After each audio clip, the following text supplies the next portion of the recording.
The trio, plus Gummy, managed to avoid any more mishaps over the next few minutes as they finally made it to Pinky's bedroom. With the aid of proper lighting, Pinky and Gummy climbed into their respective beds, while Rarity lifted Dash onto the couch. A few blankets, tucks, and pillow fluffs later, the Pegasus was sleeping comfortably.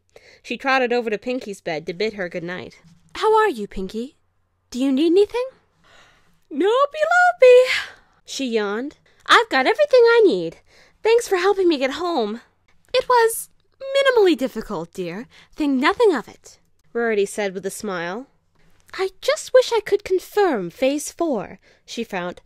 "I can't seem to find a way to figure out whether or not Phase 4 is really out like a light." Rarity chuckled softly, headed out of the room, and paused by the door. "Sweet dreams, Rainbow and Pinky." She turned off the light and shut the door, quietly making her way downstairs. She made sure the door to the shop was locked behind her as she left, and she finally headed to her own home, smiling in satisfaction at a job well done at getting her charges home, safe and relatively sound. "What is it with all the abuse towards me?" Dash asked, No Pony in particular. "Rarity dropped me down the stairs, and before Big Macintosh shoved me out of my chair." "I didn't shove you," the stallion said indignantly. "I nudged you." "And don't even get me started on what happened this morning," she groused. Silence reigned at the table. It took her a moment to notice all the expectant stares and smiles directed at her. She sighed in annoyance. "And now you guys want me to tell you what happened this morning, don't you?" "If you did not wish to tell us, then you should have not made mention of it," Luna said, herself wearing the biggest smile at the table. "She's enjoying this way more than she should," Dash thought. "Fine."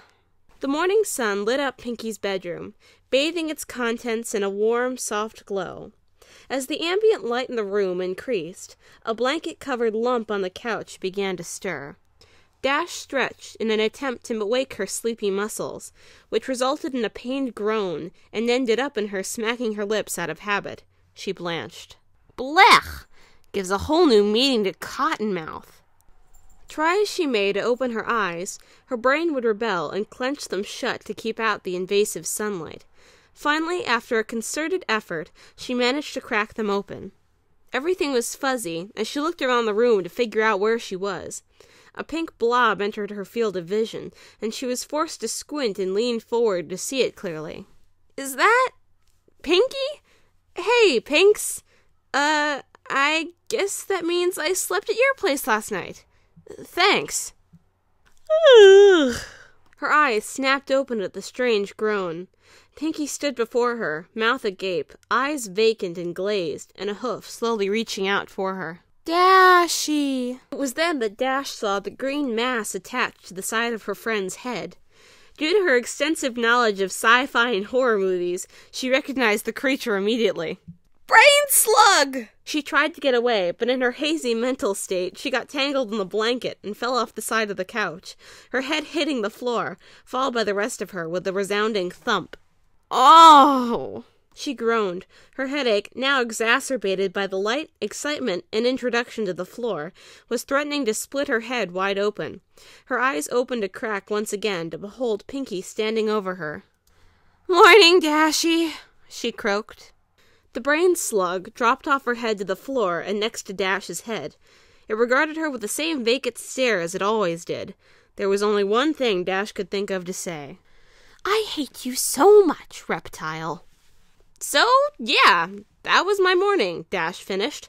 "Oh, and I threw up for like an hour after that, before we came over here." "Aw, I'm sure Gummy didn't mean to scare you, Dashy," Pinky said, finally finished with her bowl of water. "He was actually massaging my head because I had a headache, and he's really good at getting rid of them. I wasn't thinking too good when I woke up either, so that's probably why I sounded like a zombie. Not that I'd actually turn into a zombie. Nope, not at all." Her eyes shifted side to side, avoiding contact with the others. Luna was too busy giggling to notice, as she wrote down the narratives. The others, both too tired and already used to her strange antics, paid it no mind. "Wow, Artie. No wonder you said you felt like you were being abused," Applejack intoned. "And I have the bruises to prove it, too." The farm pony chuckled and cast a warning glare toward her brother. I got treated nice and gentle-like last night, right? Macintosh could only grin sheepishly under her glare. And part 2. Thank you all again for tuning in, and I will try to have part 3 to you as soon as possible. I also need to work on the Steadfast Sky, which I'm working out with my brother. As it turns out, he will be doing the voice of Discord, so yay. And I think that's just about everything. Oh, and I will be doing some additional one-shots if I get the chance. Again, thank you all for sending in your requests. I'd also like to thank everyone who subscribed to my channel and everyone who left those wonderful comments. Thank you so much. That just really makes my day. And please continue to do so, and constructive criticism is always welcome. Thank you very much. Permissa Fidel, out.